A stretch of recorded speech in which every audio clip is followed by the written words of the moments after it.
जब भी हम कोई सरकारी एग्जाम की तैयारी करते हैं और उसमें अगर हम फेल हो जाते हैं तो हम दोष खुद को देते हैं कि हमने पढ़ाई अच्छी नहीं की, कोर्स अच्छा नहीं था, या टाइम नहीं मिला, या घर वालों ने फीस नहीं भरी। कितने सारे दोष हम खुद को देते हैं, लेकिन हम कभी दोष सरकार को नहीं देते हैं कि इनका सिस्टम खराब है, यहाँ करप्शन है। हम कभी इनको दोष नहीं देते हैं। लेकिन वहीं सिर्फ ये इसी का उल्टा होता है। हम कोई बिजनेस करते हैं, हमें उसमें नॉलेज नहीं चाहिए, हम उसमें पैसा खर्च नहीं कर रहे हैं, हम उसमें मेहनत नहीं कर रहे हैं, हम सही तरीके से काम नहीं कर रहे हैं। उसके बाद अगर बिजनेस फेल हो जाए तो हम सब में ढिंडोरा पीटते फिरते हैं कि भाई साहब यह बिजनेस बहुत लॉस का बिजनेस है, इसमें यह हो सकता है, इसमें यह हो सकता है। आप कभी खुद का नाम लोगे? अपनी गलती अपनी पीठ की तरह होती है भाई साहब, अपने अलावा सबको दिखती है। वैसा हाल है, अगर आप सही तरीके से बिजनेस नहीं चलाओगे तो फेल तो वो हो गई। तो आज इस वीडियो में हम एक अच्छी खासी गलती जो आप कर रहे हैं, आपको पता नहीं है, वो गलती पे हम डिस्कस करेंगे। तो राम राम दोस्तों, स्वागत है आपका हमारा इस एग्री वॉश इंडिया चैनल में, जहां हम आपको डेयरी फार्म से रिलेटेड टिप्स और हर किसान बने बिजनेसमैन इस पर जरूर फोकस कर रहे हैं। तो आप हमारे इस चैनल को, एग्री वॉश इंडिया चैनल को फॉलो करें। तो दोस्तों, आज की जो गलती है जो हर डेयरी फार्म स्टार्टिंग में करता है वो है बिना जानकारी के पशु खरीदना। जो कि जब हम कोई फॉर्म स्टार्ट करते हैं तो हम सबसे पहले हमारे मन में दो क्वेश्चन आते हैं, गाय पे करूं या भैंस पे करूं। तो हम कम पैसों की वजह से हम गाय पर शिफ्ट हो जाते हैं। जैसे हम गाय पर शिफ्ट होते हैं तो हम कम कीमत की गाय लाना पसंद करते हैं। कम कीमत में 8 लीटर 10 लीटर की गाय कहाँ मिल रही, चलो चलो चलो लेने चले जाते हैं। नहीं दोस्तों, हमें पैसों से गाय की क्वालिटी को नहीं आंकना है। हमें कम पैसों में मिल रही बहुत अच्छी बात है, ऐसा नहीं है। सिर्फ कम पैसों में हमें उसकी कि लेना है कि नहीं लेना है, कम पैसे में मिल रही ये आंकड़ा नहीं है। हमें उसके कुछ पैरामीटर्स हैं, उनको देखकर गाय लेके आनी है। ये जानकारी आपको होना चाहिए। फिर वो दूध कितना देती है आपको ये पता होना चाहिए। हो सकता है रात में उसने दूध लगाया नहीं बेचने वाले ने, सुबह आप गए तो उसने दुगना दूध दे दिया, आप उसको दुगनी कीमत दिया।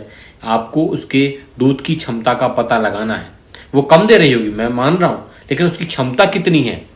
हो सकता है वो कम खिला रहा हो, आप अच्छे से खिलाओ, आपने ज्यादा देगी। तो आपको उसका क्षमता का पता लगाना है।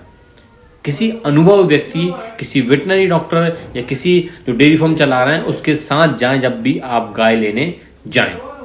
उसका हेल्थ चेकअप जरूर कराएं। और उसका हेल्थ चेकअप में मतलब कि वो कितने ब्यात की हो गई है, वो बीमार तो नहीं पड़ती है, उसको कौन कौन सी बीमारियां हैं, इन सब का पता आप किसी वेटनरी डॉक्टर के साथ जाएं और फिर आप एक गाय लेके आए। और एक बात दोस्तों, आपको दिखावे में नहीं आना है कि उसका एडर बहुत बड़ा है, थन बड़े बड़े हैं तो वो अच्छा दूध देती होगी, ऐसा नहीं है दोस्तों। उसका शरीर बहुत लंबा चौड़ा है तो बहुत अच्छा, ऐसा नहीं है दोस्तों। उसकी जो क्वालिटी है जो आपको खुद आंकनी है, खुद उसको दूध लगाकर देखना है। जल्दबाजी बिल्कुल भी नहीं करना है। हम जल्दबाजी में बहुत बड़ा नुकसान कर लेते हैं। क्या होता है, खराब दूध पशु लाने से आप सोचे क्या नुकसान होगा इससे। हम 10 लीटर का पैसा दे के आए, हमारे माइंड में 10 लीटर दूध है कि इस गाय से हम 10 लीटर दूध निकालेंगे, वो दे रही 4 लीटर। हम धीरे धीरे उसको बढ़ाने का सोच रहे हैं, उसकी क्षमता ही 4 लीटर की है। उसकी क्षमता 4 लीटर की है, आप उसको कुछ खिला दो। क्या होता है, पशु की क्षमता होती है कि वो कितने तक जा सकता है, तभी उसको खिलाने का फायदा है। उसकी क्षमता ही जब 4 लीटर की, अगर अल्टो भगना ही उसको 180 तक है तो क्या तुम फॉर्च्यूनर से पीछे कर दो उसका, कितना ही भगा लो, कितने अच्छा ड्राइवर चला ले। वैसे ही हाल है पशु का। अगर उसकी क्षमता जितनी होगी उससे ज्यादा वो दूध नहीं देगा। तो हमें क्षमता को आंकना है, ना कि दूध को आंकना है। बीमारी को बीमार अगर पड़ रही है, बीमारी नहीं देखी है तो बीमार है तो उसमें हमारा खर्च होगा। बीमारी चेक करना है, उसके गर्भावस्था चेक करना है, ये सब चीजें हमें बहुत अच्छे से चेक करके पशु को लेके आनी है। तो सही तरीका क्या है? अब आप सोच रहे होंगे चलो ठीक है, ये हम मान गए हमारी गलती है, तरीका क्या है? देखो, सबसे सही तरीका इसका क्या है। आपने समझ लिया कि आपको गाय पालनी है, ठीक है। अब आपको गाय पालनी है तो आपको सबसे पहले पता लगाना है कि मुझे फर्म किस नस्ल पे काम करना है। यानी कि गाय में अगर आप ज्यादा दूध चाहते हैं तो आप HF और क्रॉस जर्सी होती हैं उन पर जाएं। HF जर्सी जो क्रॉस ब्रीड होती है उन पर जाएं। आप धीरे धीरे प्योर HF पे पहुंच जाएंगे तो आपको एक गाय से 20-20 लीटर एक टाइम का दूध मिल जाएगा।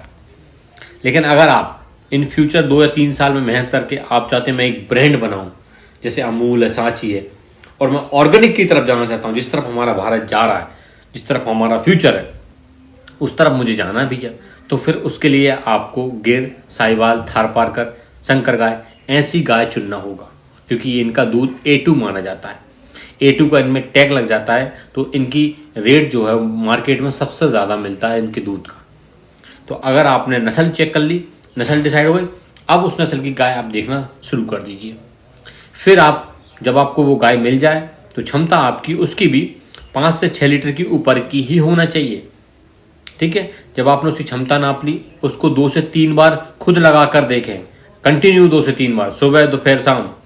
ऐसा नहीं कल चलेगा परसों जाएंगे, ऐसा नहीं करना, कंटिन्यू लगा कर देखें, उसको चेकअप कराएं, उसका कौन सी अवस्था है, उसकी पहला ब्यात है, दूसरा ब्यात है, क्योंकि आपको बेचना नहीं है, आपको अपने फार्म पर लाके उसको 2 से 3 साल 5 साल 7 साल प्रोडक्शन लेना है। तो कम ब्यात की पशु लेकर आए, स्वस्थ पशु लेकर आए, जल्दबाजी बिल्कुल ना करें, बहुत प्यार से धीरे धीरे फार्म को बढ़ाना है, एकदम नहीं जाना है, क्योंकि गाय आपको 12 से 14 महीने दूध देगी, 1-2 महीने छोड़ने के बाद फिर से ब्याह जाएगी। तो आपको ये दिक्कत नहीं करनी कि ये 6 महीने बाद छोटा जाएगी, तो मैं से कहूँ कुछ नहीं हो रहा। गाय में आप आराम से काम कीजिए, बहुत धीरे धीरे। इसके बाद आपको और किन किन बातों का ध्यान रखना है, तो देखिए दोस्तों, सबसे पहले हमें अपने जो गाय के आप लेके आ रहे ना गाय को फर्म पर, अगर आपके पास और गाय है और तो उस गाय को आप 4 से 5 दिन थोड़ा सा अलग रखें गाय से, और उसमें बीमारी तो नहीं है, उसमें कोई इन्फेक्शन तो नहीं है, ये सब चीज़ें आप बहुत अच्छे से चेक कर लें, तब जाके आप गाय को लेके आए। क्योंकि गाय ला रहे हैं हम, सब्जी भिंडी थोड़ी आई लगा खा लेंगे, कल दूसरी ले आएंगे। गाय डेयरी का मशीन है, तो आपको मशीन बहुत अच्छे से लेके आनी है। तो आप ये गलती बिल्कुल भी ना करें जो अभी तक लोग करते आए हैं, और अगर आपने की है तो उसको सुधारें। पूरी जानकारी करके पशु लेने जाएं, और जानकारी आपको एग्रीवॉश इंडिया चैनल पे हर दिन मिल रही है। आप सब्सक्राइब कर लें, लाइक करें, शेयर करें। अगली आप क्या मिस्टेक कर रहे हो वो और वीडियो आपको कंटिन्यू आती रहेंगी, तो हमारे इस चैनल को सब्सक्राइब जरूर करें। ये गलती आप करें तो उसको सुधारें। हमसे जुड़े रहने के लिए बहुत बहुत शुक्रिया दोस्तों। मिलते हैं आपको अगली वीडियो में। राम राम दोस्तों।